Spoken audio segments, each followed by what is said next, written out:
Hey everyone, my name is Miss Willis, and I am excited to be here with you for Math Notebook 2, which is going to be multiplication.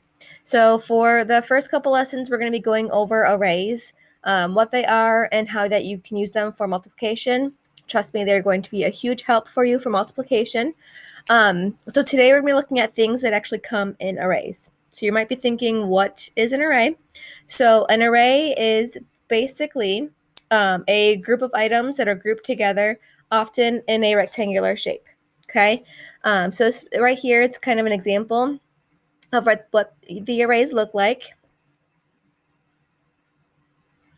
So you see here, it has rows, and there's the same amount of in each row.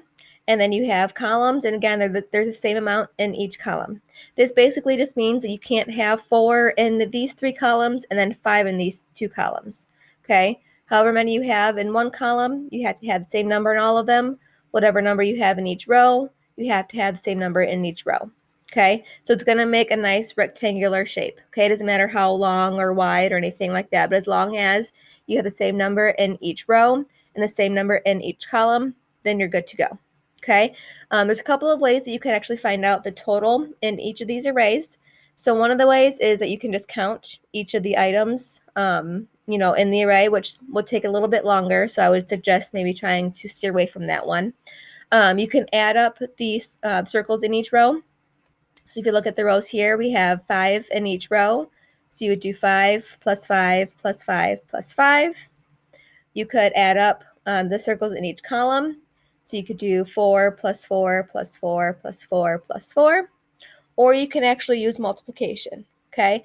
And to use multiplication, you basically multiply the number in each row times the number in each column. So it'd be 5 times 4, okay? And no matter what way you do, you're going to get, for this array, you're going to get 20 for any of those ways, all right?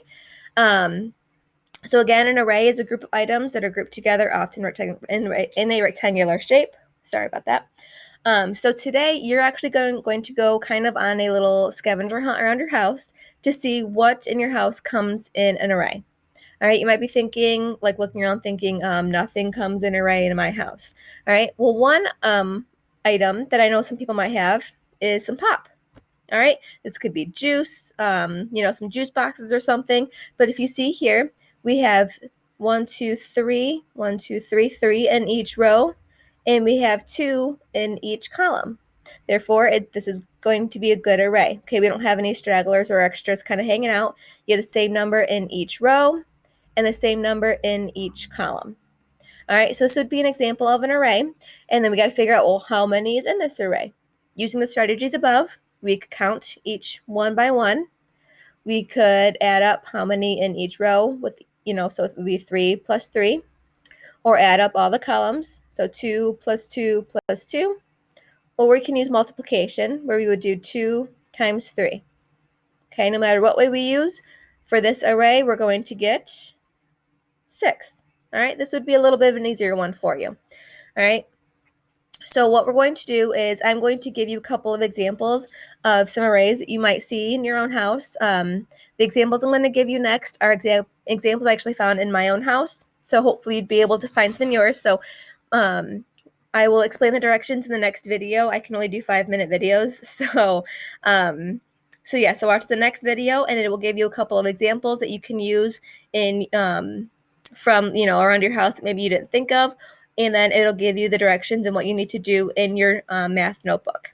All right, so good luck, and you'll do awesome.